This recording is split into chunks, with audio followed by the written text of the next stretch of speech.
To be honest, I don't know how to charge this without shooting it. And I fell. Bounties. But he's dead for right now, so he's gonna leave us alone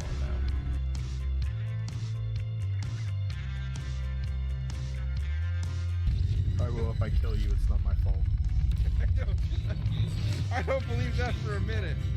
Oh, my Armistice Zone privileges are revoked.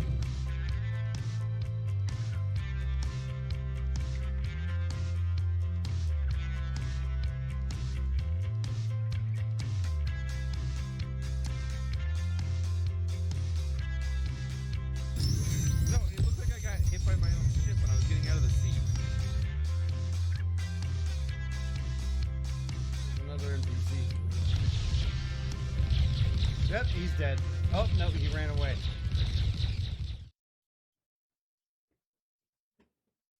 What's going on, everybody? Dark Hour 717 here, and welcome to State of the Verse. It's our weekly podcast where we go over the latest and greatest information of the Star Citizen universe.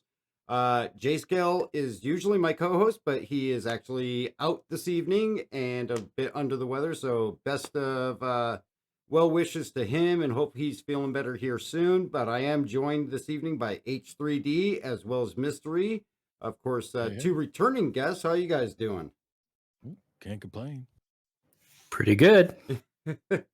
Of course, these guys are long-standing members of Amarok's Fang and have a lot of experience, a lot of time in the verse, and are very, very knowledgeable. Of course, as everybody knows, CIG is still on break until next week. Of course, our roadmap roundup won't come back until the 26th. No Star Citizen live this week, and no Inside Star Citizen. So not a whole lot of new information, but definitely things that are going on throughout the verse. And of course, we have two different versions running right now. We got the live 316, which is version 7912978. And we also have the PTU with 316.1. And that should be shown as version 7934842 for you. So those are going to be your most recent. Poe, how you doing? It's great to see you. And I definitely agree. Sometimes it's nice to just sit back and watch. And I got to hand it to Poe. He stuck out the 24-hour stream for quite a while, a lot longer than I anticipated most people watching that stream. That was tough. 24 hours is not easy to do, especially if you have to be constantly engaged. Oh, yeah. I mean, I think about 7, 8 o'clock in the morning, I felt like somebody slapped me upside the head with a sledgehammer. And then by about 9:30, I got my second wind. I think I only like nodded off for like a split second there, and I got some coffee after that, and I was doing okay. Oh, well, what if that got clipped? Oh, I think it was just subtle enough to where it may not have been caught. So hopefully, we'll hope. Of course, stupid me, I forgot to switch the view over to show everybody you guys. There you are. All right, so yeah, a lot is still going on, even though they've been on break. They've been keeping busy with the 316.1 patches coming through. Of course, we all found out they're running Xenothreat in the PTU right now, which is exciting because I love that event. And that's definitely good to see that come back, and we'll talk about that a little bit later. But as usual, we start with the current offers, which they had a lot of offers up until this week. With what they got running right now, it is just the Argo Mole, which is on subscriber special with the extended insurance of 12 months, still the standard price at $315. And then Concierge still has access on the Cutlass Steel at a availability of a $210 war bond, or you got the $235 standalone ship. I've made my point on that ship very clear. It is not worth it. If you got a cheap CCU, okay, get it with a cheap CCU if you got something you're not flying. It is not a $210. It is not a $235 ship. I highly recommend anybody that really needs to have the Cutty Steel, do it one of three ways. Cheap CCU, buy it in game when it becomes available in a patch or two, or if you got store credit, use that. It's just not worth. It's a Drake Cuddy Black. That's all it is, with Yeah. some seats and some guns. It's really disappointing to see they really went overboard with the dropship fever on that thing. It's just, it's sad. Or win it. You can, a fourth way you can win it. I gave one away. I would imagine there's other people giving them away. But very I like the ship. I do like the ship. It's just not worth that price. So I don't. I didn't get to talk to you about it, Mystery, and I know I don't think I got to talk to you much about it yet either. What's your guys' view on that? Ooh, well, I mean, for me, it's kind of the same, right? Like it's just a little bit large. Actually, it's not any bigger than a Cutlass Black, right? Like it's the same thing, just It, gutted. it is literally a Cutlass Black with 5-door guns, a rear turret, and some seats. That's all they I did. mean, I think if I'm gonna purchase that, I need a little bit more at that price range, right? Like it should be no more. I mean, I Armor. don't know. Yeah, armor. Right. It doesn't I even have armor. yeah, I feel So safer in a Freelancer Max. Just saying.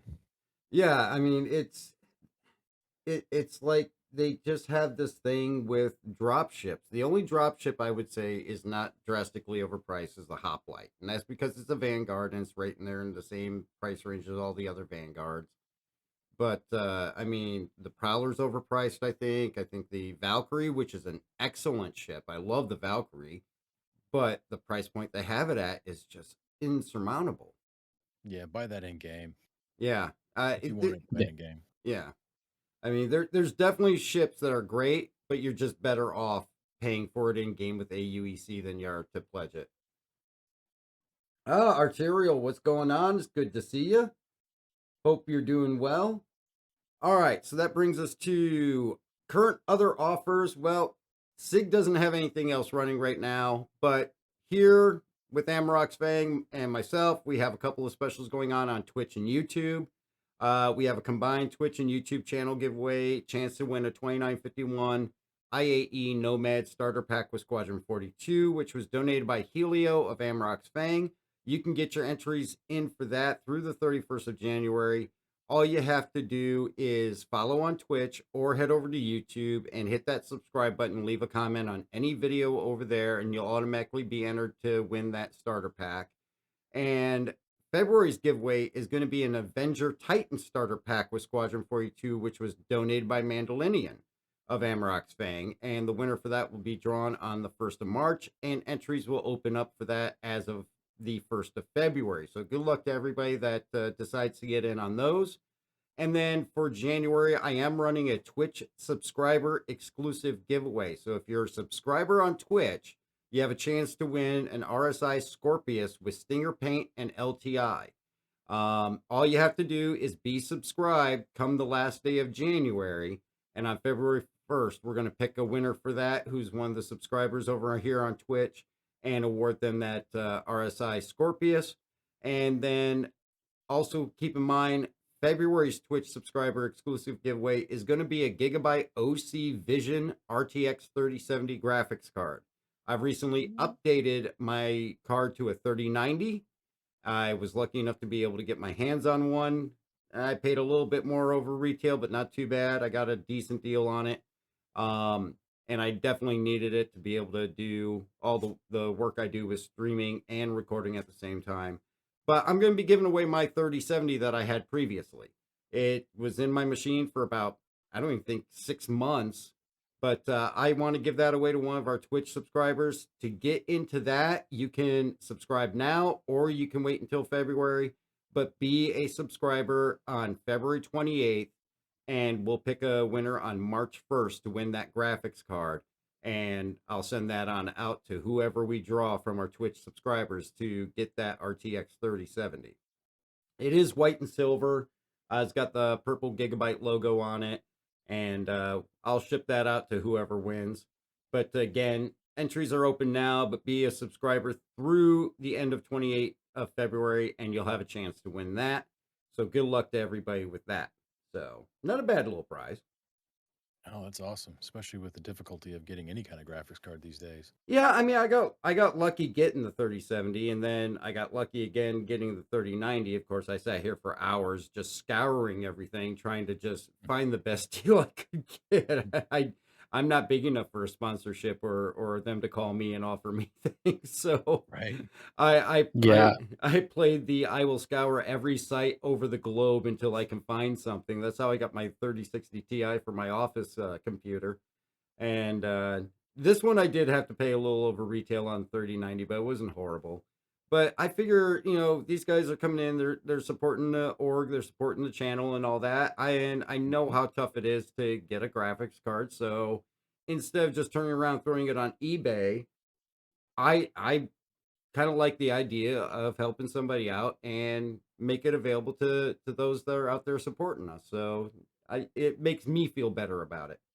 So and Poe says on the Cuddy Black, the only way the price makes sense is if you absolutely had to be seated for a ship to QT, which you don't, obviously.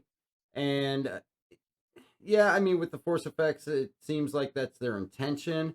But even being that you need to be seated, a Cuddy Black would be a short range dropship. It's not going to be a long range dropship. So if you just take a Cuddy Black, which is $100, you one can make people stand or crouch, and you can fit just as many in there, but you also have the floor space that if you want ground support vehicle, you can throw a cyclone in there as well too, so you get more forces to be able to deploy. All your exit and entry points are the same.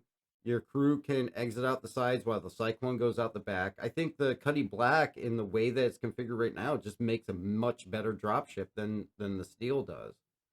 And you could always throw a couple of your org members or your party members in the doors with some rail guns or some F-55s if you really want the gunpowder, the gunning Mm. aspect of it. So, but yeah, I think the Drake Cutlass Black already had everything it needed. Yeah. So that's the great thing about that ship, is it's just versatile. It can do everything. There's not a whole lot that can't do outside of carrying Ursa or a ballista. So. All right, so that brings us up to the upcoming events, which brings us to Xenothreat. This is obviously the king of all dynamic events. It is running currently in 3.16.1 PTU. They did send out a message. It's going to be running for testing throughout the entire weekend. So definitely PTU is open to all backers. So if you've played Xenothreat before, I can't say I've ever met anybody that didn't enjoy it. Get in there, play it. It seems that there hasn't really been any changes over when they ran it in 3.14. And I know we were talking about this before we went live. Um, I was I was hoping that they would finally introduce, because they did it for Ninetales. They put some illegal side missions in with Ninetales, but we didn't see anything get added to Xenothreat for playing the other side with the Xenos, which I would imagine on an event like that probably takes a lot more than just creating some, minor missions with small payouts, because I would imagine that with how much Xenothreat is loved, that they would probably want to implement it to the same degree as the legal side is, with the announcement videos and the lead up to the actual event. But didn't see that change in it, which it would have been nice to see. I mean, I don't do piracy or anything, but having that aspect for them to participate, and actually a reason to participate by earning something other than just coming in and creating havoc for no reward, I think Yeah. would have definitely been a beneficial thing for Xenothreat. I don't know You what know, your guys' thoughts on that. no, I agree with you 100% on that. Yeah, giving the piracy side more stuff to do would probably reduce the amount of griefing we see with against players. Yeah, and I mean, we saw that it reduced it with Ninetales. Yes. I think with the downfall with Ninetales that we had was that it paid so low that not many people took advantage of it, because it didn't pay anywhere near as much as playing the legal side. So Yeah, agreed. people Yeah. opted for the higher payout. Poe, encouraging PvP for Xenothreat would make doing the legal side just impossible. You have to have a ship sitting in space with its doors open. I don't think that we would see it make Xenothreat impossible. I think what we've seen historically is that even when they offer PvP or an illegal side of the event. The what we've seen historically so far is that it doesn't pay as much as the legal side, and people still tend to go to the legal side, like we were just talking about. But there are a few people who will do it. Um, I don't think it would make it impossible to play. I think it would definitely make it more challenging, and it would keep people on their toes more. But it's all about designing it so that it keeps that balance, so that the mission can still progress while both sides, you know, maintain a profitability. Yeah, I could see where solo gameplay might be a bit more painful. I think it would encourage more fleet and multi-crew type operations for that event. Yeah. So, and Poe is correct that the Xenothreat are from Pyro, and they do hate Stanton, and Stanton is their enemy. Um, and I think maybe that's part of the reason why we didn't see, an illegal side is maybe they just didn't find a good way to implement it to keep that balance. And it'll be interesting. They've acknowledged that they're going to. They did acknowledge in the post-mortem from the 314 Xenothreat and the first running of Ninetales that both events would eventually get a pirate side, including Xenothreat. And I think they just have to be very cautious to make it worthwhile to do, but at the same time, not make it impossible to get through the mission or to stop the mission. There's got to be that balance. So, but also with the current running of Xenothreat, uh, the later playthroughs, the first playthrough seemed like it was just identical to 314. We went in, we did it, it was over in no time, and of course we profited, which profit isn't so much of a concern on PTU because everybody starts with 15 million. But after I think the second or the third patch, when they were running it again, the aggression level on the NPCs and the Idris and the opponent ships seems to have gotten bumped up. And I know with talking with PV, he thought he had heard somewhere that they may have bumped it up a little bit. It seems like it had a higher level of difficulty. We were having a lot more trouble with maintaining the NPC side. It could have also been because we only had about 12, 13 people on the server at the time, and we were 12 out of 16 people on the server. So, but it seems like they definitely may have bumped that up a little bit, which I think is not a bad thing. I mean, making it a little bit more challenging would not be bad at all. I agree. Yeah, Poe, those auroras are definitely dangerous. So are the gladius. What's going on, Chef? Of course, I was using my Inferno throughout the thing. Some people were using Redeemers, and it could be just maybe I wasn't used to a large scale battle in a ship like that. I mean, I did fine with it. I had more problem, I think, when I was using my Harbinger in knocking them out. So, but oh, go ahead. I was going to say our session before that, they definitely have increased the number of enemies and aggression that they have.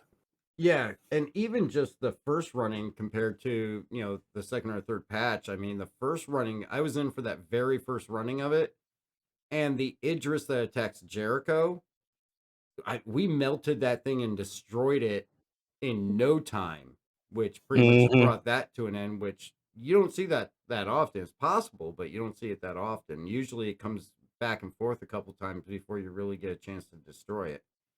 But I think it's a good thing though. I mean, you get used to this event. It runs the same way time and time again, and it's fun. And the fact that Mando made a good point on the podcast last week that one good thing about Xenothreat is it can feel slightly different every time because you may do support fighter one time, you may do cargo hauling the second time, you may just do infiltrate the Starfarer and load the packages the third time. You can change your gameplay up every single time.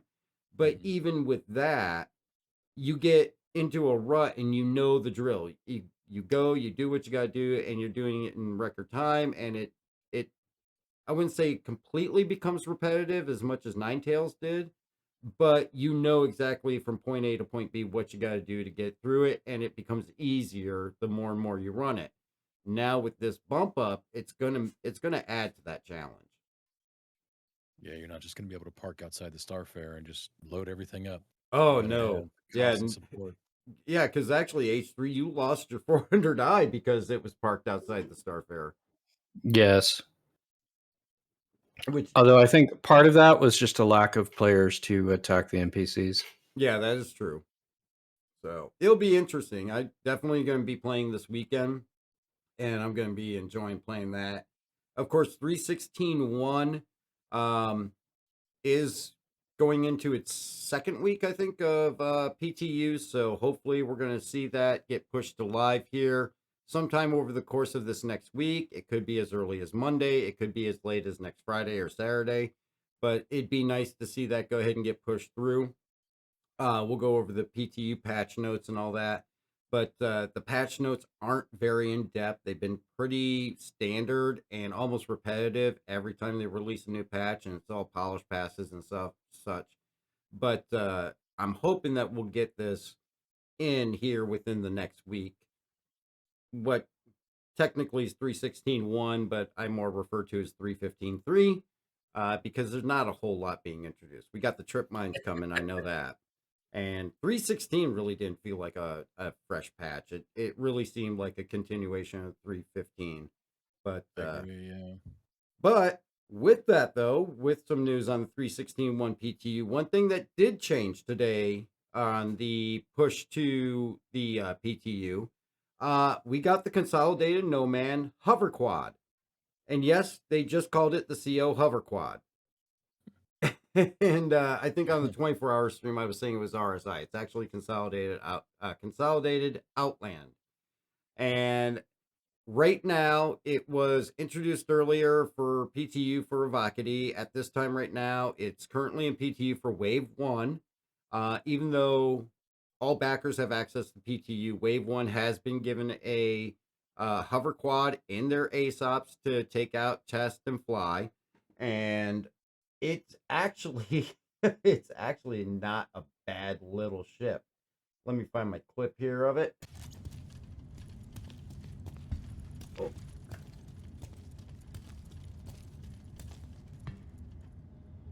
Flip over here, and this is actually me pulling it out at Microtech there. I actually like the looks of this thing.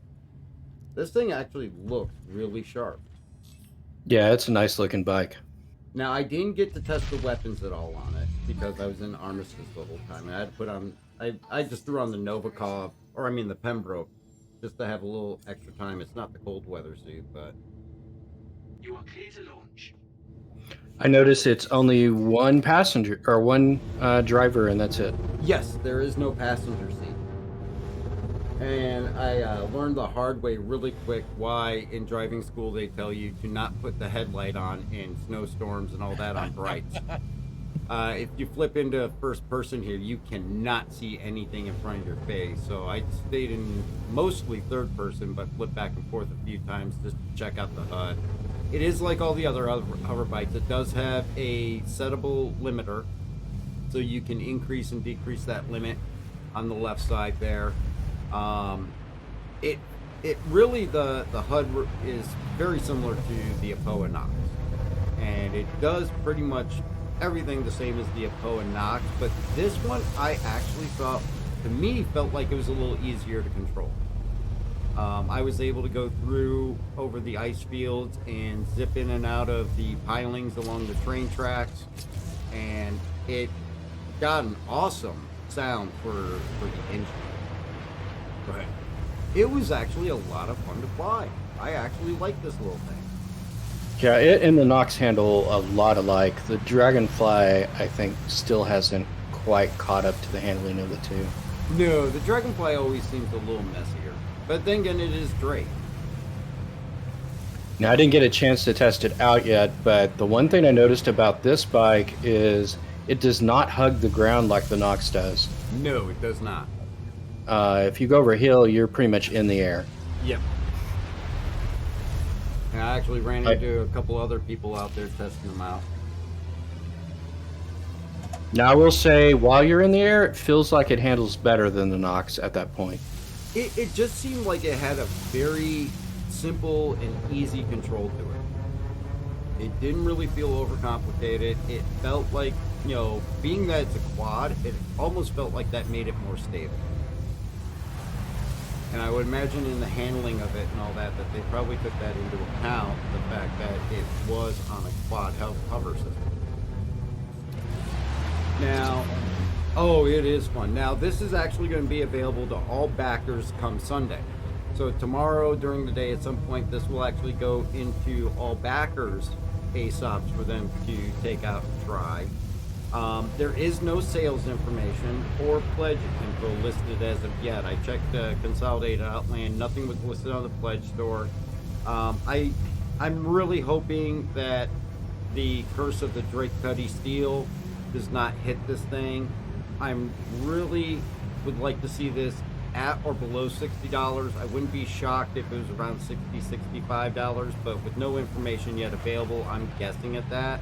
But based on the cost of the other hover bikes, I'm shooting in the dark and hoping that we're probably going to see it around that price range. Yeah, I'm hoping they don't overprice it as well. Yeah. What can the storage compartments be used for? Lonesome, I don't know. I have not looked at the storage compartments on the bike yet. All I've seen so far is when I've opened up the things I could open, it was components. Yeah, and Poe said one driver, no weapons, no shield, should be really cheap, you hope. I didn't get a chance to check out if it had weapons or not because I was in Armistice. So the Dragonfly is 40, the Nox is 45. At worst, it'd be the same. I'm hoping that. But we also know that for the X1, I believe the X1's up around that $60 price range. Yeah, that sounds right. So hopefully it'll be somewhere between those two. Of course, it can take a good amount of abuse. I hit a rock head on several trees, and then it was eventually an overpass that took me out. Yeah, you lost one of your quads there, it appears. Oh yeah, I lost that the first rock I hit. And there's the overpass. So, but it was actually a lot of fun to actually drive that little thing, and I liked it. I mean, if the price is right, I'll definitely get one. I would imagine that we'll probably see a war bond on it, which may make it a little bit better if they do go a little too high with it.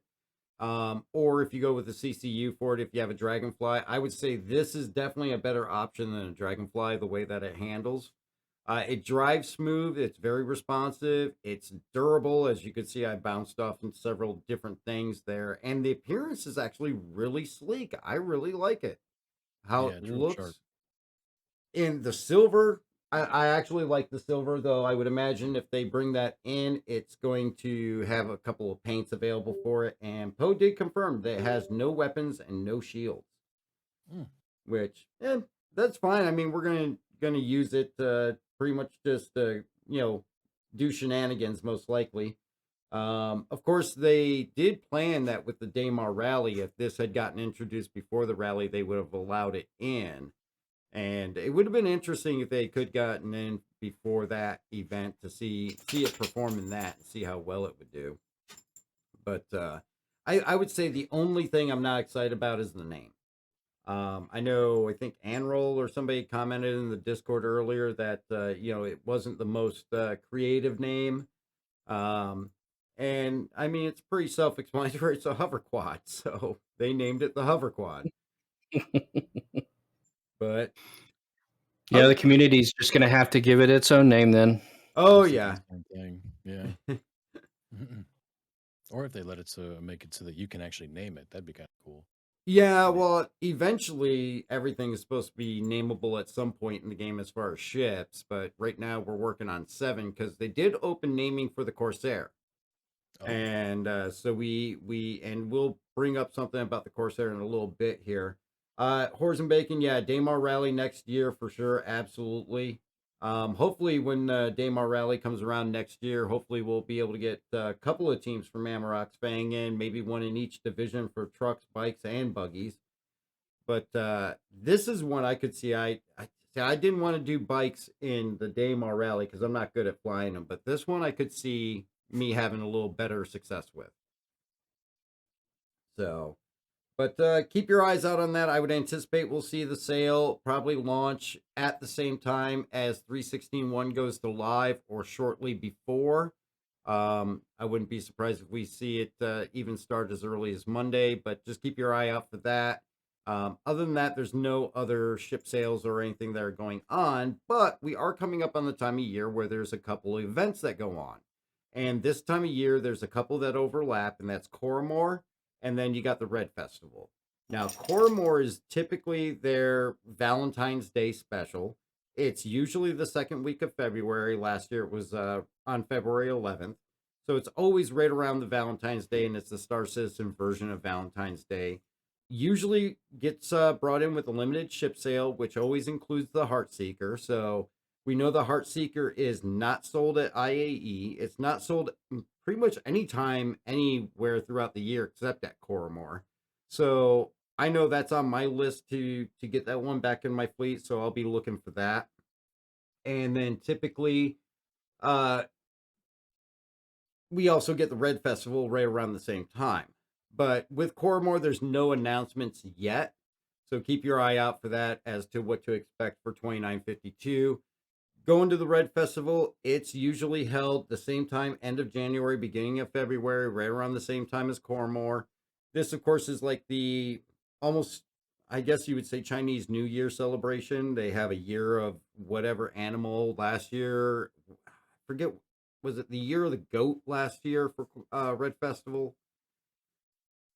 I can't remember, but basically, it's kind of centric around freelancers.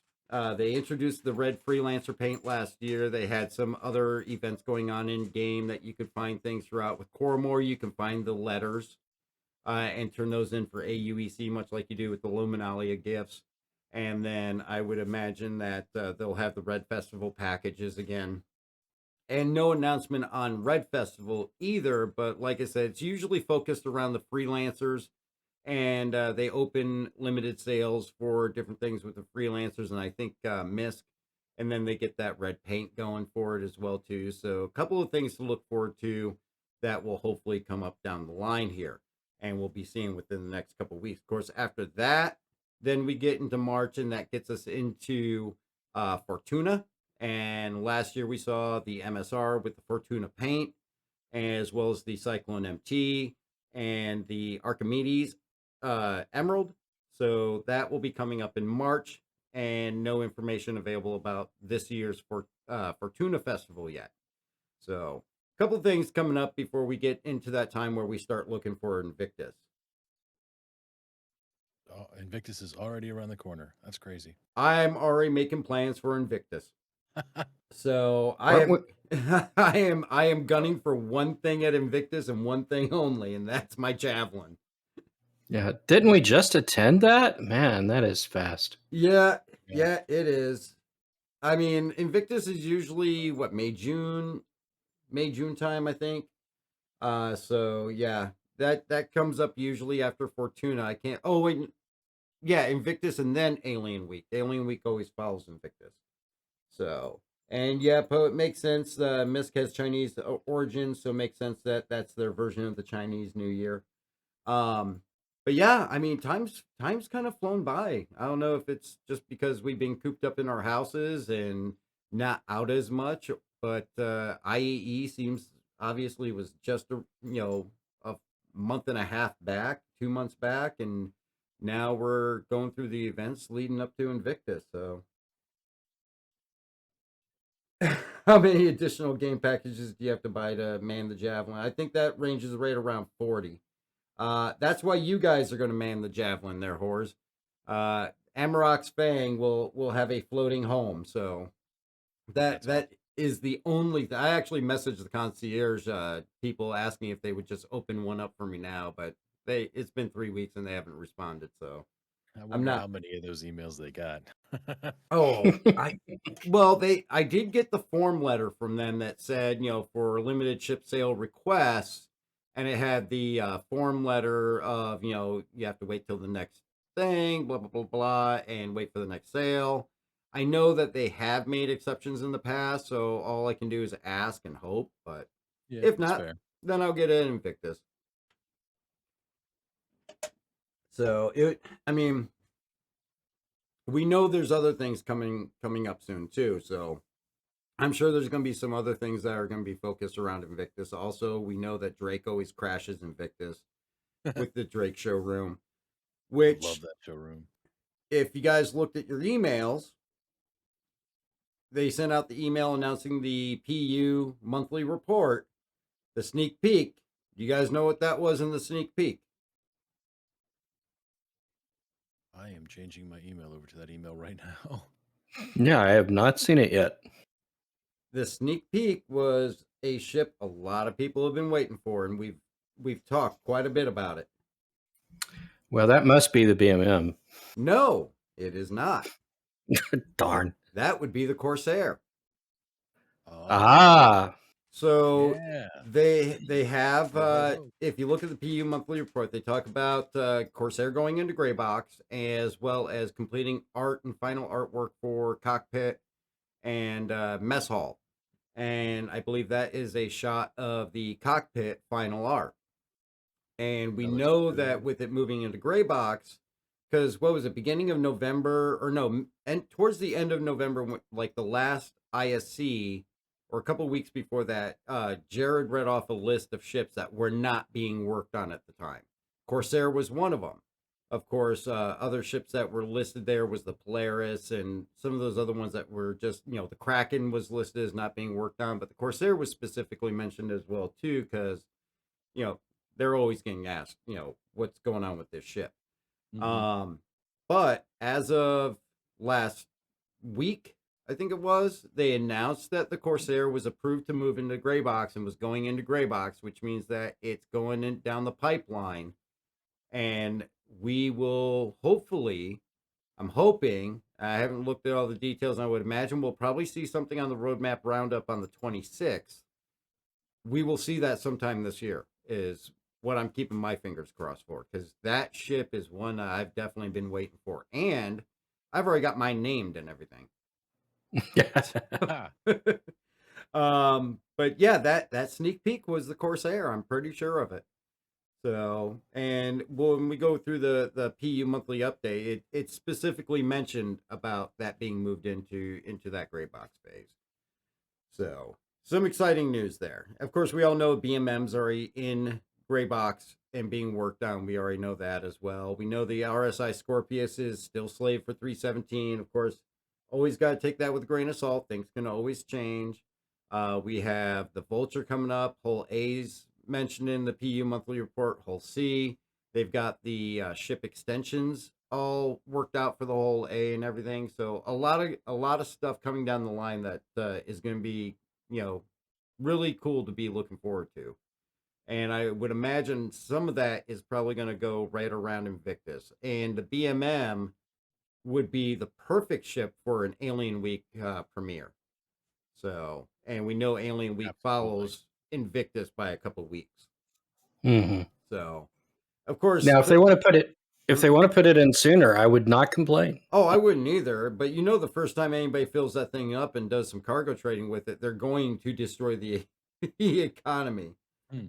Yeah, and Poe says the same thing. BMM at an Alien Week would be awesome. But we also know that there's other things that they're working on that's going to help control that effect of things like the whole sea. Because I mean, the whole sea is a ridiculous amount of stuff that you can trade with that's going to hurt the economy. But we'll get into that with the PU update. That brings us to our lore update. So J-Scale is more of the lore guru. I'm going to give this my best shot. I am not a lore person. But basically, the lore update this week was kind of like a news report. And it was the Empire report on the Imperator advisor shakeup. This was really talking about a surprise resignation of Imperator Addison, senior advisor to the Senate, who was horrible with these names, Shakur Kubero, who resigned after working with the senators to expedite the release of regen tech across the empire, which, of course, the regen tech they're talking about is our ability to do Death of the Spaceman and be able to regen on the different medical points that we do throughout the verse. There were no comments made by any of the parties made as to why, and rumors have been flowing out of New York The two broadcasters are talking about the fact that there's some concern for what's going to come next with him stepping down, as well as it's seen as a sign of deteriorating relationship between Addison administration and the Senate. And prior to being a senior advisor, Shakir Kubero was well connected to many different parties across the system. Right now in the lore, Addison's husband is going to fill the role temporarily, though he's known as a highly inflexible and uncooperative person, very stiff, very rigid, not very diplomatic at all. It's really a long read, at least in my experience, but it is interesting. And definitely, if you're into the lore, I definitely recommend you go ahead and check it out. Me personally, I'm not so much into the lore as others, but definitely if you are, it would probably be very interesting to go and give that a read if you got 10 minutes or so to go through it. But definitely some interesting information, and it's always impressive how, at least for me, because most of the time I play a game, I just get in, I play the game. Halo, I got into kind of the backstory a bit. I didn't get into all the lore with Halo, but basically the story that you get from playing the single player campaigns. This, I get into a little bit of it, but I don't know everything. That's why I rely on Jay Skell so much. He knows it much deeper than I do. But it's always interesting how they come up with these stories and these events and these situations. They have the different lore posts that they do with like the salvagers that are talking about different jobs that they're doing and all that. So if you like a good story, definitely check that out. Which brings us to the PTU patch for 3.16.1, which again should be your version 7934842. The patch notes on this really have not changed much at all. The basis of the patch notes really stays the same over all of these different iterations of the PTU. A lot of the known issues are the same throughout each one, gameplay and the bug fixes. The one thing that changes is, of course, the bug fixes. But known issues right now, I'm sorry, testing focus right now is on the derelict ships or derelict ships. I will forever call them derelict. Known issues though, servers are failing to update missions, which requires log out and log back in to get it to go past that. This has been on there ever since even 3.15. Bed logging is still having issues with random, random infinite load screens. And once you get logged in, it kicks you out to menus and gives you a 30,009 error. Also, dying can cause positional desync, which we've actually all seen, and actually we saw it on the 24-hour stream quite a bit. I got my butt knocked out 3 times and killed because we were trying to fix it. But the only way I've ever been able to get actually to fix is to exit out to menus, launch back in a new party, and that takes care of it until somebody dies again, and it can reoccur. But Question on that. yeah. Does the sitting in a chair on a station no longer update that or fix that? Not every time, no, because we tried that one and it didn't work for us on the stream. It did work in regards to some of the usable items, crates and stuff that we couldn't see. Somebody would pick it up and that would, bring it to where we could see and interact with it again. But as far as an invisible person, it did not fix it every time. Okay.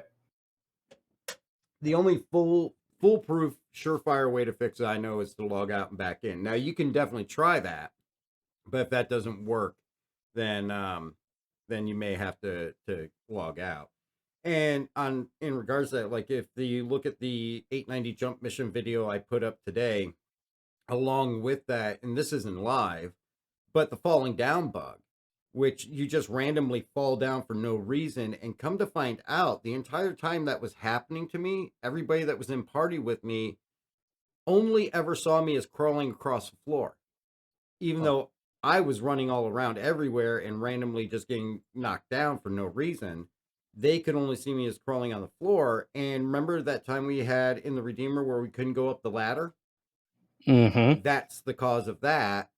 And one of the viewers recommended non-lethal takedown would sometimes fix it, which Bright tried 3 times before he killed me, and it never fixed it. And then I thought after the respawn it would be fixed, but it wasn't. Actually, I woke up, started running around, and I fell downstairs again. Ooh. So the desync is getting bad again in some regards, but we'll see what happens, and hopefully this will eventually get looked at and get moved down to the bug fixes instead of staying in the on the known issues. Of course, other known issues is the unscannable mining deposits. We've been seeing that for quite some time. The repair, refuel, restock on low orbit stations is still not functional on certain pads, which again, this move from being on the surface stations, they got that fixed, and then it just moved to the low orbit station. So, and from what we've seen, some pads will work, some pads won't work. So if you find that you got a pad that it won't work at, try leaving, going around to the other side of the station or something. Call again for a landing pad because they always put you on the closest one to you, and try a different pad. I think PV said that at PO it seems to be pad 4 a lot. Yep, So- and some of the outposts with a single pad do not work either.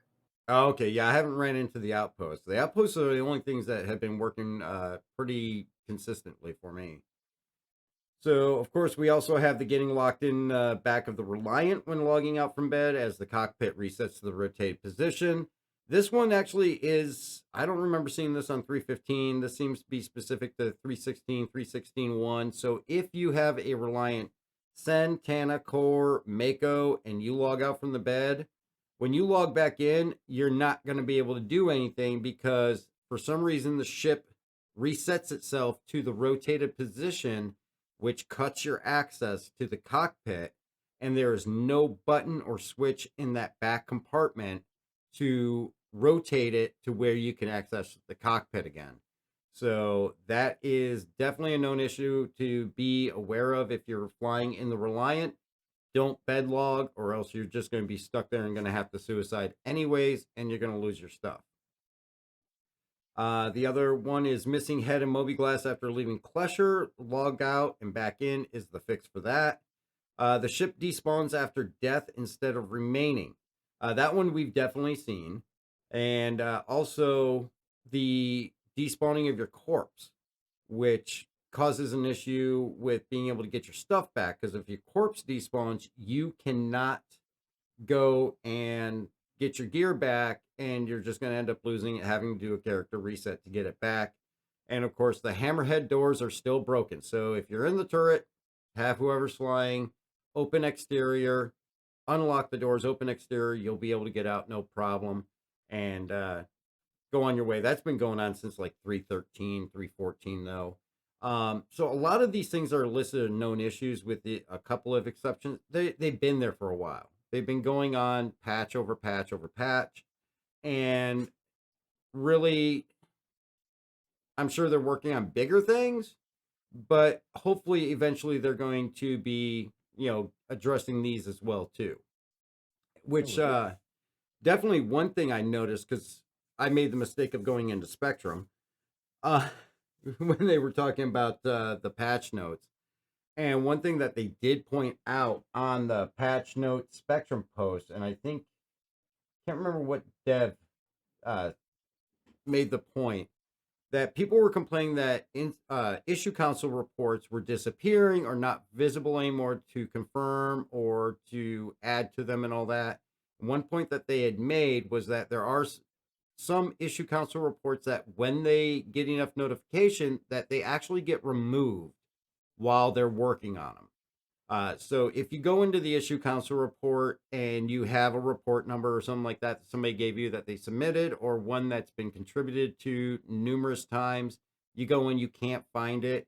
It's not because they're deleting them out because they don't care about them. It's because it got enough attention to where they're working on it, so they actually remove it from the viewable reports. So just keep that in mind as you're working with the issue council. That was interesting for me because I never knew that. I was going to say, I think that's something that should be, communicated. Well, I mean, and they did when somebody asked about it in Spectrum. The guy was pretty upfront about it. And he said, we do care about all these, and this is why you're not finding it is because that one is being worked on. So Yeah, it should have been communicated before the fact, but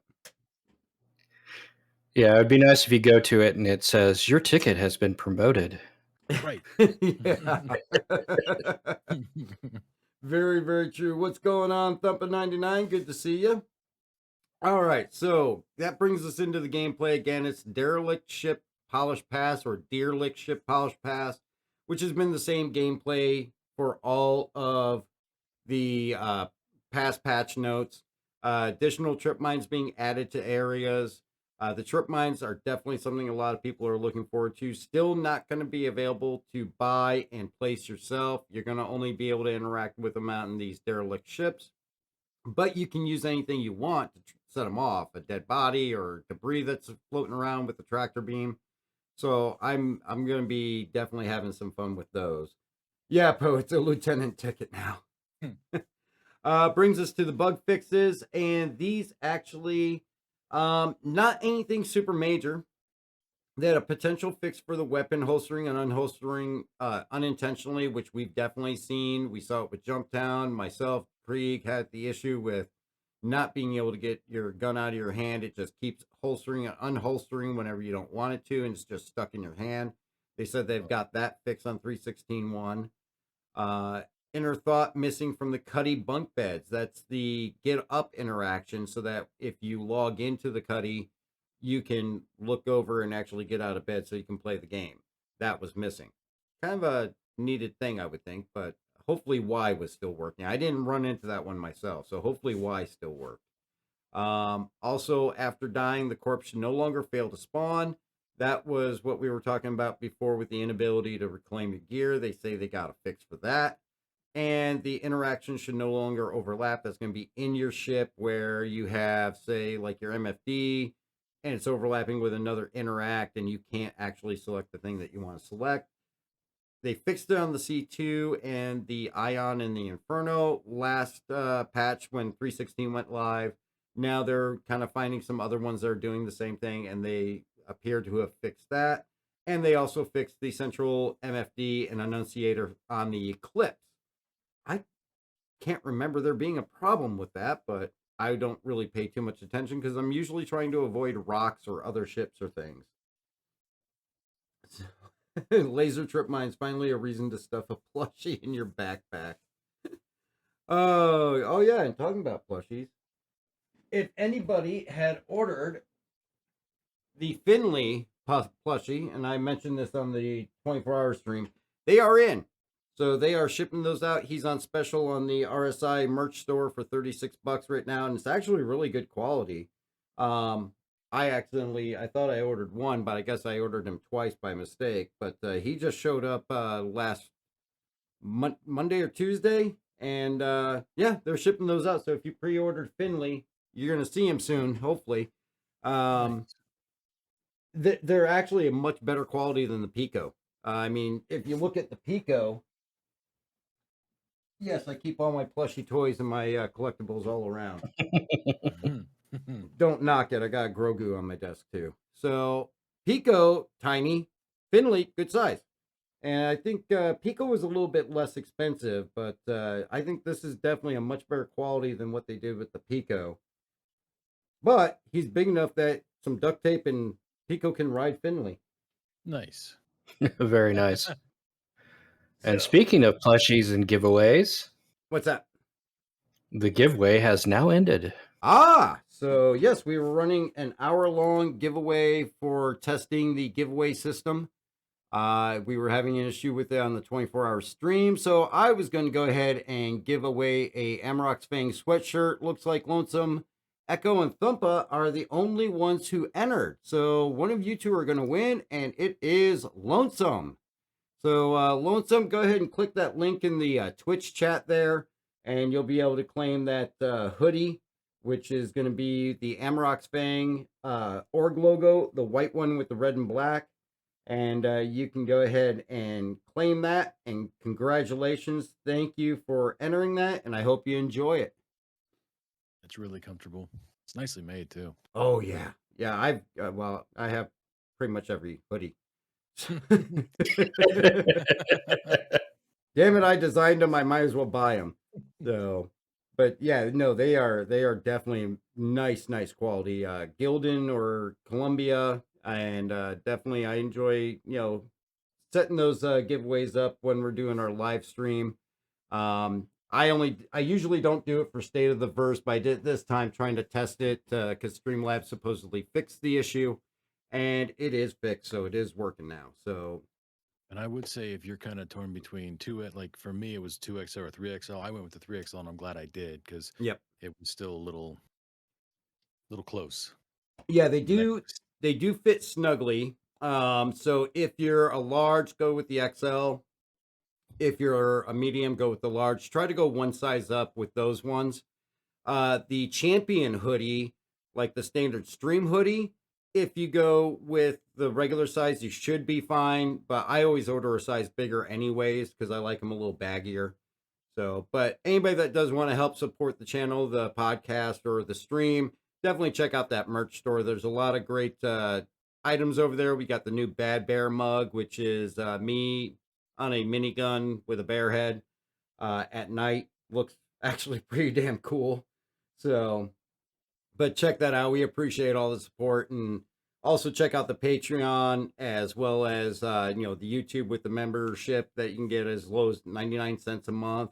All of that goes right back into being able to do the giveaways and give back to you guys, which with the 24-hour stream, I think, because I'd been saving up for a while for all the giveaways for that. At one point, it wouldn't allow me to transfer things over to people because I exceeded my gifting amount, which I think is like Yeah. $1,000. I think I ended up handing out like $1,200 worth of stuff over the entire stream. And I had to cancel 4 merchandise giveaways because the Streamlabs merch stuff wasn't working. But I've been putting money aside since I did that 12-hour stream to get prizes for this one. So, and I want to thank everybody that joined us for the 24-hour stream.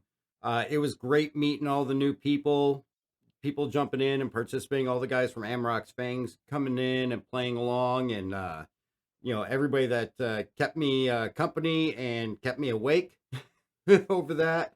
And we got to give away Cuddy Black. We got a couple arrows out, some Avenger Titans, Nomads. We got some armor packs. We met a lot of new people. That was awesome. I had a great time. That was for sure. And usually I'll try to do something like that once every 3 months or once a quarter. I think the next one will probably be a 12-hour. And then we'll save another 24-hour for later on in the year if I do another one.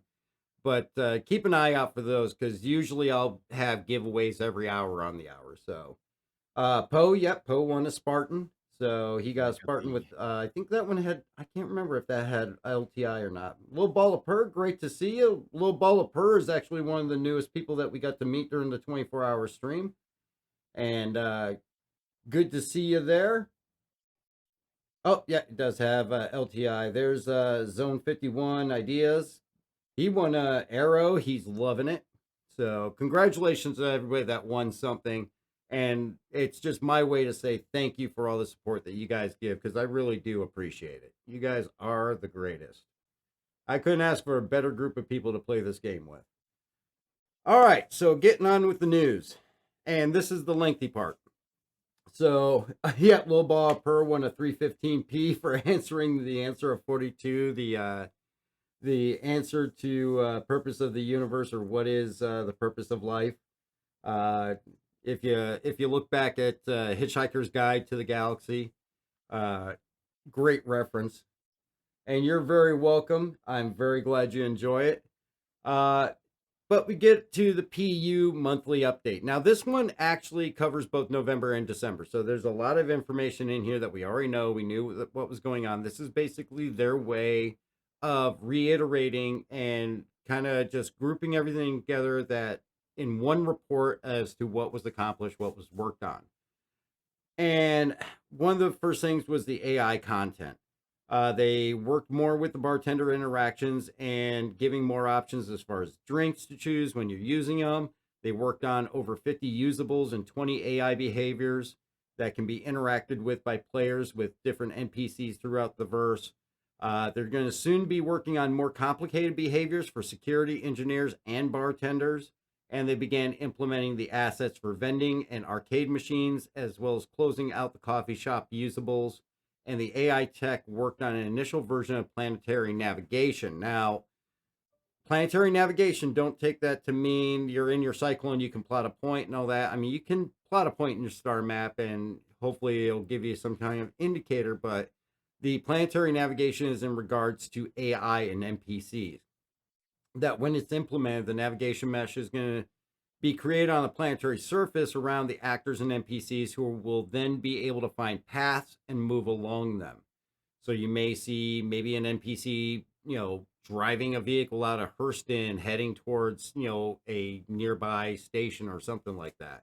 Or just even their ability to walk and maneuver around the surfaces. They also worked on AI weaponry, focusing on missile turrets and improving accuracy, which I definitely say they did because I got taken out by a missile turret at a comm station. Got me into Klesher, which I won't talk about that because it's bad memories. And Mando, if you're watching, I do remember. I got your number, Mando. You will get paid back for that. And if you check out YouTube, there'll be an update on that one here probably in the next day or so as I'm posting highlights from the 24-hour stream. The Klesher one will be interesting. I learned what it feels like to get a mining laser to the face. Yeah, I didn't know it would hurt you. That's what Yeah. Like, Yeah, it just blows up rocks. It's not going to do anything to your cranium. So then they also revisited the AI trolley push and pull. AI will be able to follow paths and stop to use the linked usables with these trolleys and such. Getting into the animation, they improved player crouch, idle animations, and drunk locomotion, and further developed the mining gadgets, which we are all anticipating seeing in 3.17. So work is continuing on that, and I'm excited to see those. AR improvements were made in cowering, surrender, patron animations, security blocking, and directing players, vent searching, which actually that sounds kind of interesting because why would they have to search a vent? Unless maybe they're coming after you in Klesher or something. I don't know. Vandalizing. Xenomorphs. What's that? Looking for the xenomorphs. Yeah. Vandalizing, which if you watch Star Citizen Live, you saw the preview to how they're going to do graffiti and all that and the pyro system and all. Medical behavior and blocked AI reaction to dead bodies. Now, yeah, laser.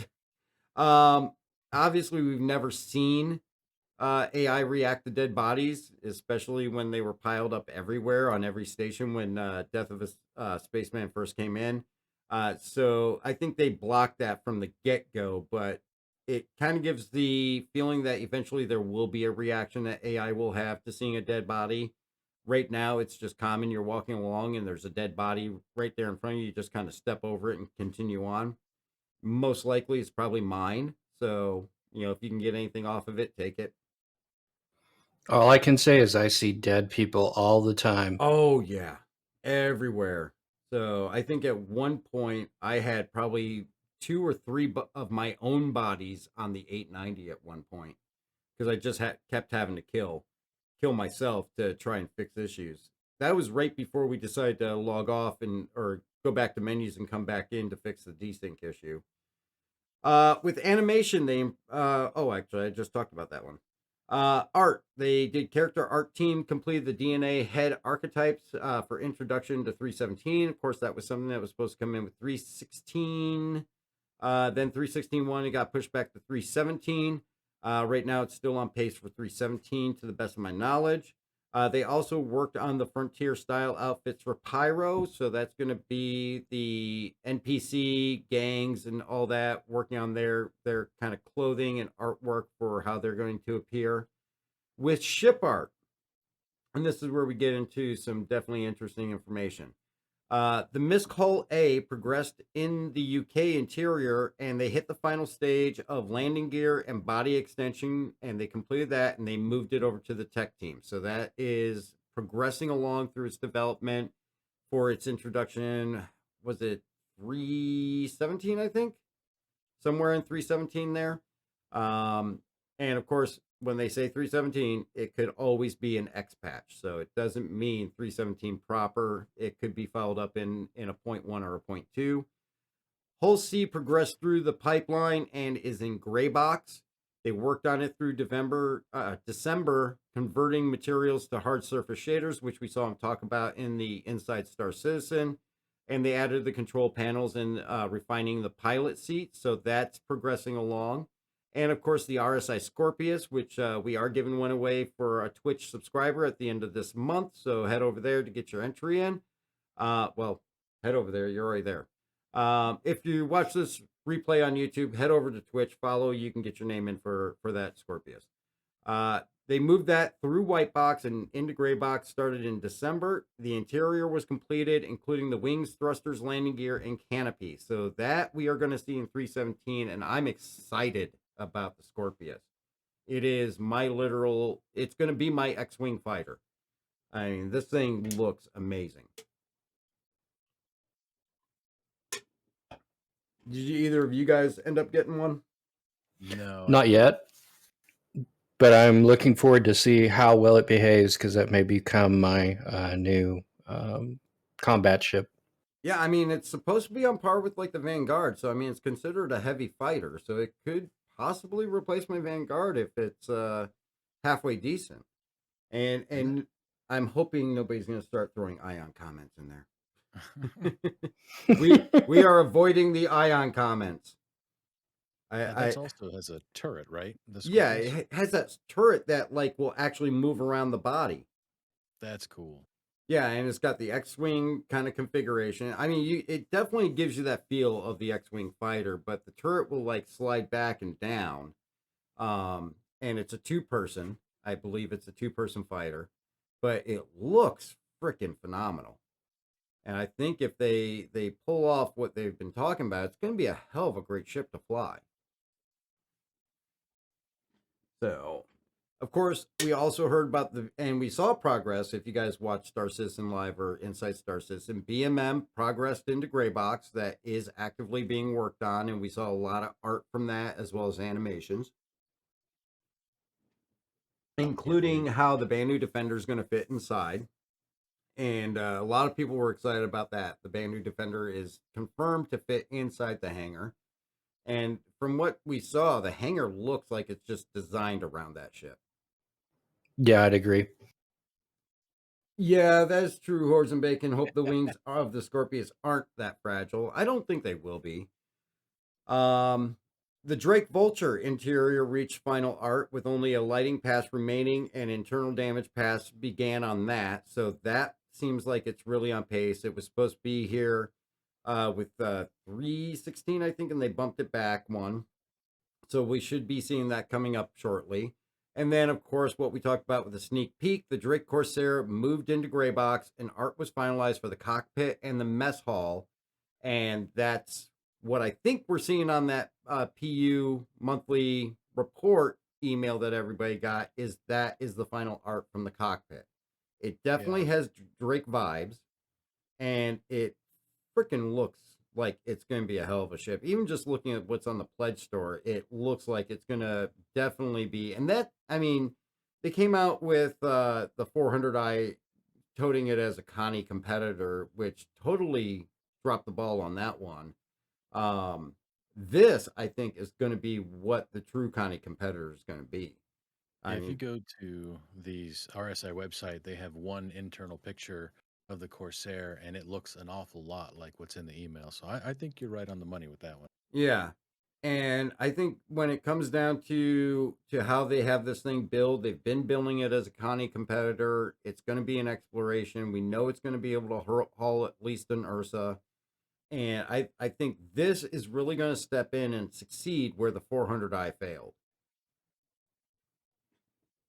And you can name it. Too bad I can't remember what I named mine.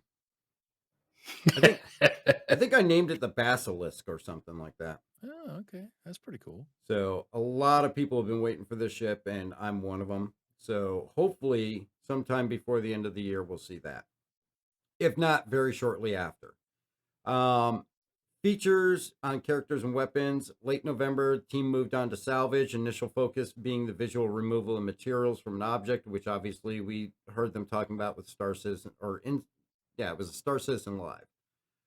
Talking about how it's going to initially start with everything is going to get melted down to this goop that you'll be able to pick up, but eventually tier 2, tier 3, somewhere down the line, they're going to make it to where you can actually form it into other materials to actually patch issues with your own ship. So if you need, some kind of carbon fiber, you can melt it and make carbon fiber. You can change it to be steel if you need something for the hull. But the initial setup is going to be, it's just going to be a kind of generic thing that you'll be able to scrap and sell. This one will excite Bright Shadow. Work on hacking minigame continued and has gone through several iterations. They're doing internal prototype testing, and the concepts get more and more competitive, and they look like it's a player actually running scripts in a program to actually do the attack on the target system. So it's almost like, and from what they were talking about when we saw this with Inside Star Citizen and all that, it was going to be an interface, much like being in the command prompt. You're going to be able to do different commands in there and all that to do the hacking. So they're doing a lot of internal testing on that. We know that hacking has gotten moved a couple times, but it is definitely one of those features that a lot of people are actually looking forward to, and it'll be interesting to see how they do that. So. Excuse me. Gameplay cargo rework is ongoing. That means right now we know cargo rework is coming in with 318. This outside of medical and the inventory system is probably the next biggest thing. What? Whores and bacon. Don't upgrade it and then change its name, or if you go to, okay. Streamlabs replied, seems this prize was not meant for you. Let me check on that for you there, Lonesome.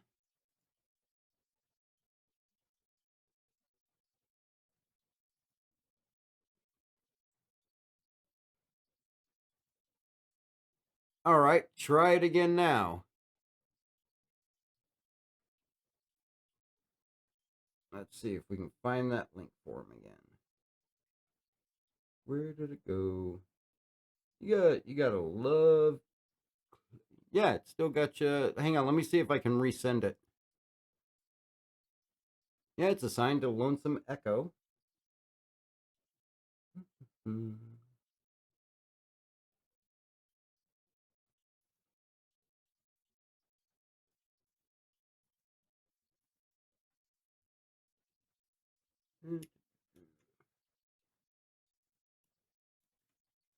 There we go.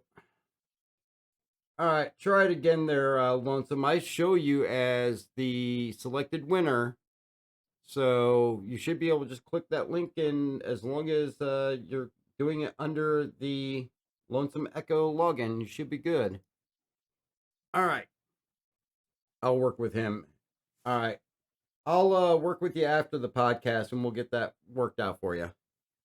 All right. So that brings us over to, we were talking about cargo rework.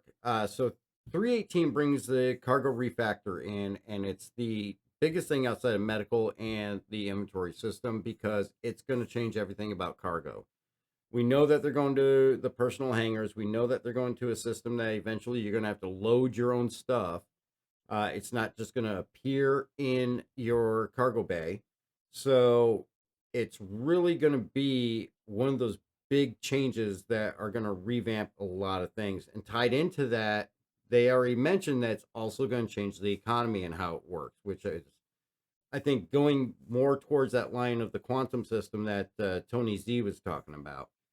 So they are working on that already, and it's still slated for 318. So it'll be definitely something I think's been long overdue. In between waiting for, because basically with the cargo refactor, it's ongoing and intermittent because they're waiting for work from other teams to continue on different things. In the meantime, though, they're continuing to work on the small quality of life improvements while they're waiting for the other work to be finished. And that includes things like the selling with the kiosk of things that you pick up. So we're coming up on a time where we're going to be able to sell the things that we loot. We're going to be able to sell the things that we pick up, and we're going to be able to make a UEC off of that.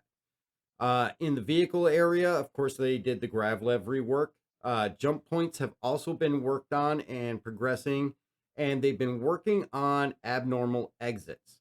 And that means what happens when a player exits prematurely or not in a safe way, which they listed a specific manner of, like if you fall out of your ship, which I'm sure I will accomplish at some point or another, somewhere in a jump gate, and God knows where I'm going to end up.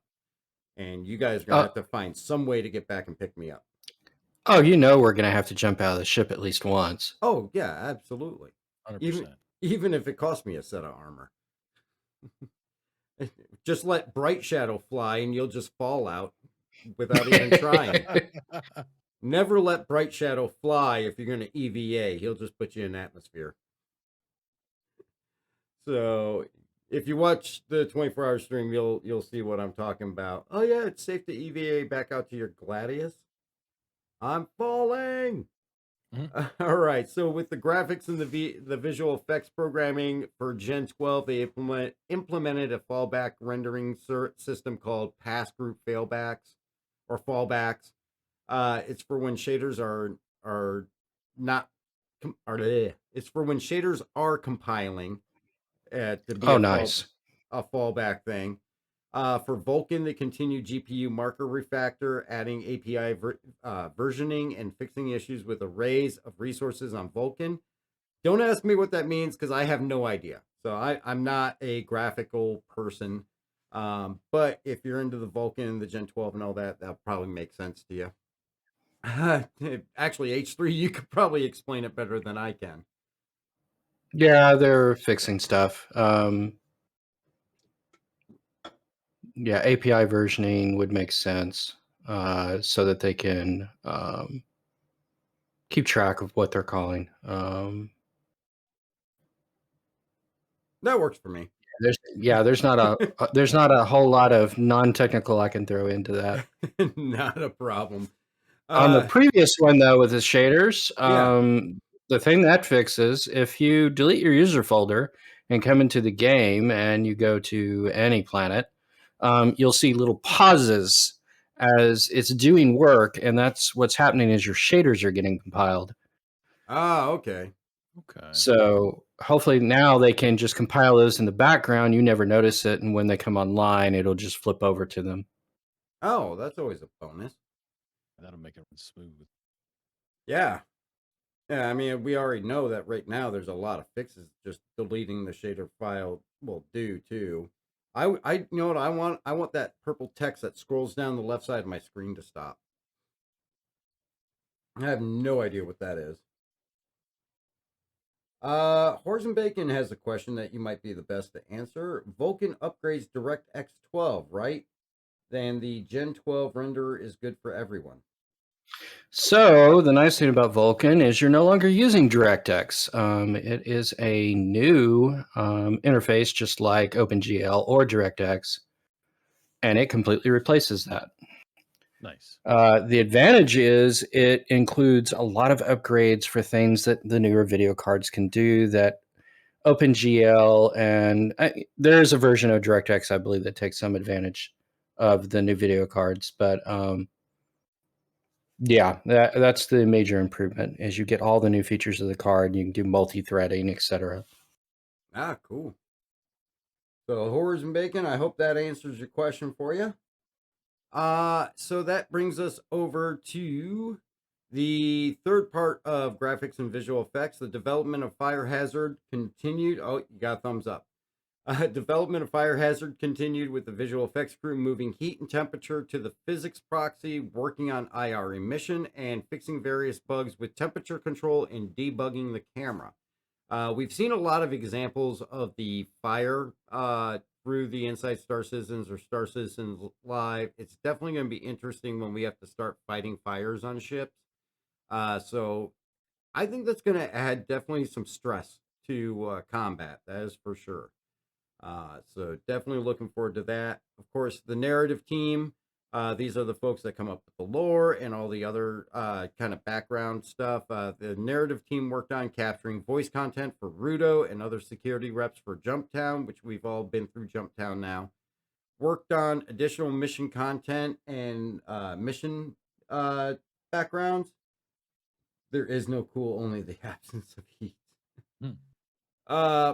They provided names and descriptions for various items and components and worked on overall fictional elements of the verse. So that's going to be your lore. And they did multiple lore updates, of course, through November and December that we saw that was coming out even during the time that they were on break. And that gets us over to the UI team. These guys, actually, this is the user interface team. They address the bugs and crashes and performance issues related to the ASOP terminals, rental kiosk, vehicle management app, and inventory systems, which we all did experience at different times.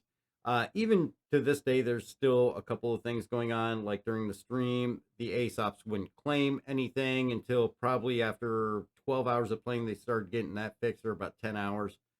The vehicle management app, we know that in PTU, if your ship doesn't allow you to put components on it and it's at that station, you have to bring it, you have to pull it out, store it, and then it'll show up in the vehicle management app so that you can apply stuff to it. And of course, we all know the inventory bugs that they had when the inventory system came in, and they got those all fixed. They continue work on supporting visual implementation of the refueling HUD, which we should be seeing here in a future patch with refueling when that comes in. They also continue work on tech for hacking, adding ability to select and edit text in UI. So that's going to be that kind of command line interface that you're going to have. And they introduce more building block features, like how we saw the ASOPs went to building blocks. The art team worked on new concepts for the Mobiglass, AR markers, star map, Aegis, and Origin HUDs for the ships. Probably about 3 months ago, I want to say, I think they showed us an example of what the Aegis HUD was looking like. And that was actually, I really liked that. And of course, we saw examples, I think, end of November, beginning of December, of what they were concepting the Drake HUD as. I haven't seen anything on the Origin HUD though, so it'll be interesting to see what they do with that, because right now it's just kind of a free floating tablet position in front of you. With the visual effects team, they worked on animations for the Redeemers with the Nutcracker engines, and they also worked, of course, on the Dying Star map that we saw new for Arena Commander, and of course the R&D for moving into salvage. So that, I would say, is probably 50% of what's on that PU monthly report. You're going to need a cup of coffee and a lengthy amount of time, probably at least 30 minutes to get through everything. There's definitely a lot more on there that I didn't touch base on, like audio and things like that. So if you really want the full in-depth view, go to the RSI website. Front and center, you can click on that. It'll pull up the whole report, and it's definitely got a lot of stuff in it and a lot of things in more detail than what I got here. So they got a lot done, though. I mean, for what it is. Oh, definitely agreed, especially Yeah. for the time of year it was. Yeah, and you figure they were gone for 3 weeks of that, or 2.5 weeks of that. So they definitely accomplished quite a bit. Go ahead, Mystery. Sorry I cut you off. Oh, it's all right. I said it'd be nice if they could carry that same momentum going forward, like with all the things. Yeah, I mean, definitely. And, obviously developing a game is never consistent or never the same. Things happen that you don't expect, and things come up that you wouldn't imagine would come up. Like, very possible they could put refueling in and somehow it affects your ability to take a med pen. Those are the things you can't ever plan for. So, it's the oddities like that they're always having to adjust to. And it is good to see. I mean, I would say definitely over the last year, they've gotten much better about being out there about what they're working on. I think since they got the new roadmap in, it's definitely improved. Communication has improved, kind of letting us know. Of course, people still get upset when things get pushed back. No one likes delays, but yeah, I mean, it's the nature of the business. Things are going to get delayed. I mean, that's just how it is. I'd rather have it delayed in work than put out and then not work at all. Oh, so you don't want to play Cyberpunk? Oh, see, okay. I actually had a lot of fun with Cyberpunk. But yeah, I definitely saw some of the issues that were going on. Yeah, I got Cyberpunk. I think I played it for a couple of weeks, and I just like, yeah, you know what? I can't do this. I was like, it Yeah. just, it's, I just, it was just one problem after another, and I didn't even have it on a console. I can't even imagine what the console people felt. Oh man, yeah. No, I was fortunate to have it on PC and it ran fairly smooth for me. I didn't have it really intense or anything, but I was able to play the majority of my playthroughs without any kind of game breaking bugs. But there were some that are just kind of like, wait, what? No, or I have to start over. So, Oh well, I yeah, had, and they've done a lot of updating and all that stuff. But I mean, you still once in a while will catch somebody throwing a video up of some crazy weird glitch that's going on in that game. But I mean, it definitely has turned a corner. I think I haven't gone yeah. back to play it again yet, but maybe one day I will. And also that kind of speaking of cyberpunk and all that, it kind of makes me thankful for the way that CIG runs Star Citizen to where they don't have that like management side that's like, nope, shareholders now, do it now. Oh So, yeah, I mean, I think that's definitely what did Cyberpunk in. I mean, mhm. it was to some degree it was kind of like Star Citizen, the fact that it had been in development for quite a long time, and I think it got to the point where they just said, "Look, this is the date you're going to put it out, so put it out, and if you don't, then whatever the consequences are going to be." Mhm. And they just got put under the pressure that that was the date it was going to come out, and whether they liked it or not. And I think they paid the price for it in the long run, because I mean, CD Oh yeah, Project Red's had a lot of issues since then. yeah, they've taken a big hit. Yeah, so I do prefer the fact that there isn't a kind of hovering entity above CIG going, you have to do this now and you have to have it by this date, because it's kind of a double-edged sword. Yes, we don't have that. We don't see CIG being under that pressure that they have to rush things and get things out, and we're not going to get something turned out that isn't where they feel it should be. Now, granted, not everything they push out is perfect. Nothing is perfect in this world, and there's a lot of things that they test internally and on PTU, and it works fine. Then once it goes to live, it breaks for some reason. Nature of the business. But not having that entity pushing them to get it out also gives them the ability to be like, we've got this all set up, but wait, now that technology's advanced, we can do all this much more. And so let's push it back and do something bigger. They can always obviously update and change as things go on, which can add time on. And even I think it was just a couple of weeks ago, Chris Roberts did an interview. I want to say it was with a magazine or something like that, but I remember reading in an article where even by his own admission, Squadron 42 is 3-4 years away. So that ability to just keep pushing that date back, I think shows, hey, I we were doing this because that's what we could do at the time, but now we can do this, so let's add this in, and they keep adding more to improve it, which is understandable. But I can also understand where people are like, oh yeah, it's been 10, 12 years and it's still an alpha. But you know what, at the same time, this is an alpha that plays better than a lot of AAA games. Hmm. I So agree. Yep, and has major events like Daymar Rally. Xenothreat, Stanton 7, Hurston Hurtlock are put on by Atmos Esports. I mean, you have an esports company that's already running the events in an alpha.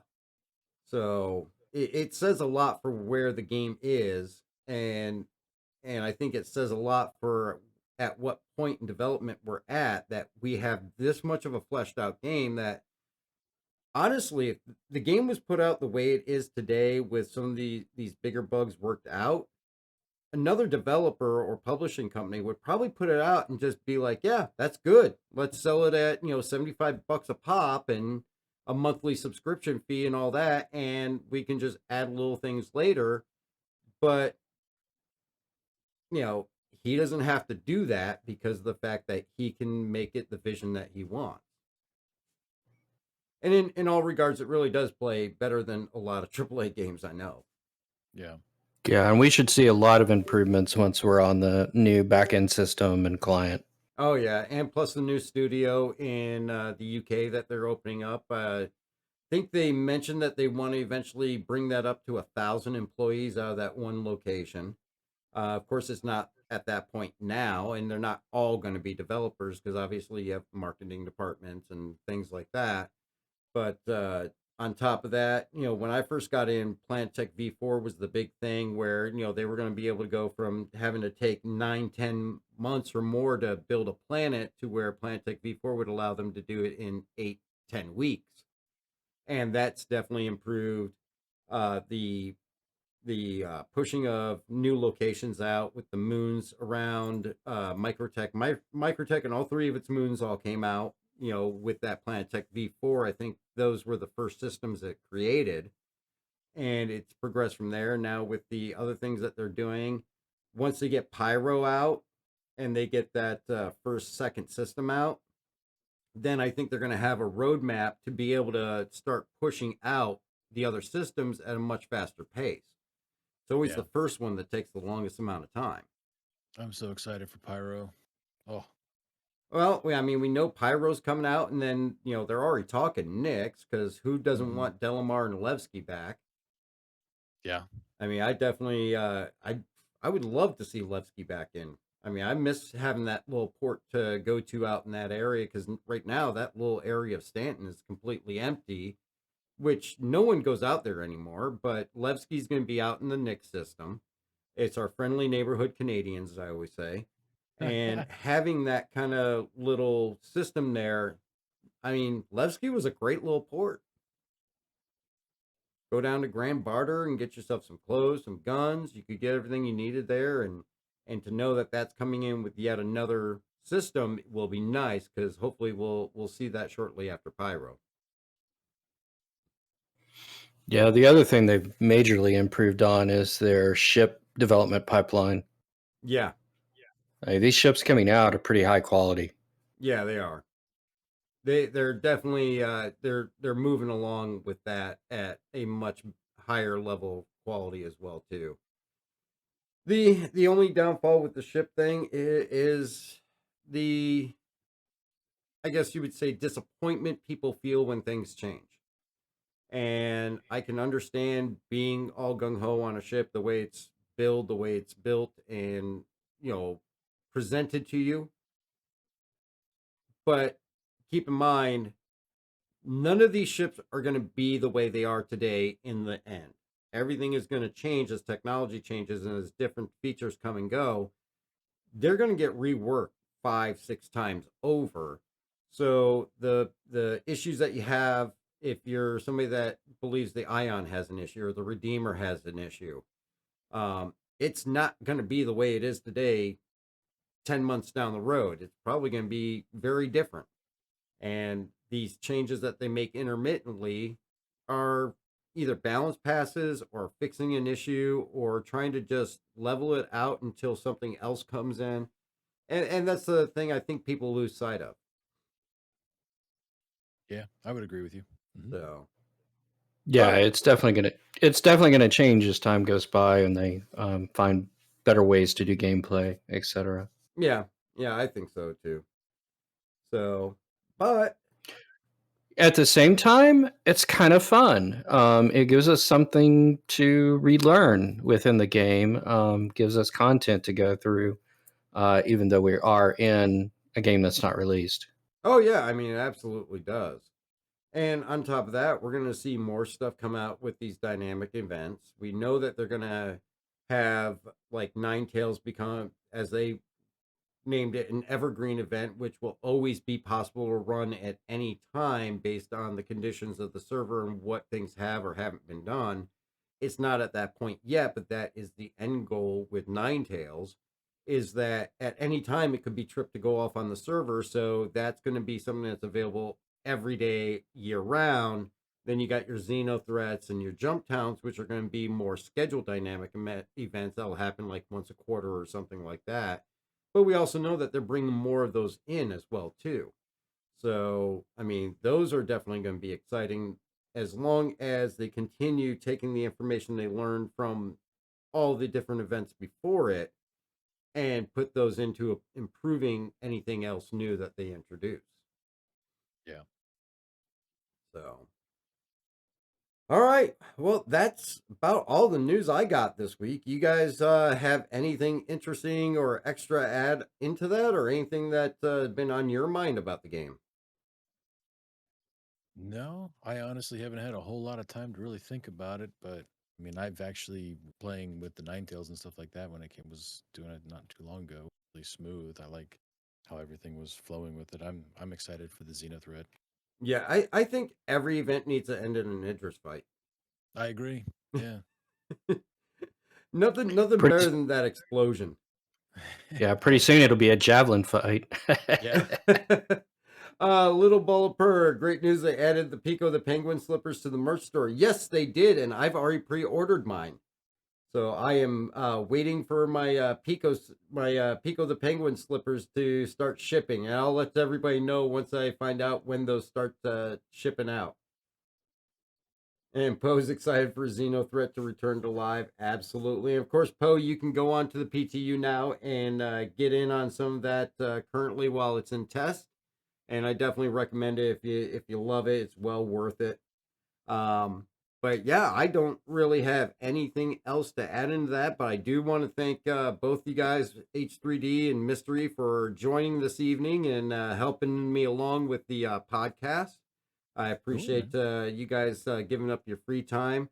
I know, Mystery, you actually have a YouTube channel there. If you want to give the information for a plug out there, maybe some people can go check that out. And I would definitely recommend give the guy a subscribe because he's got a lot of great information out there.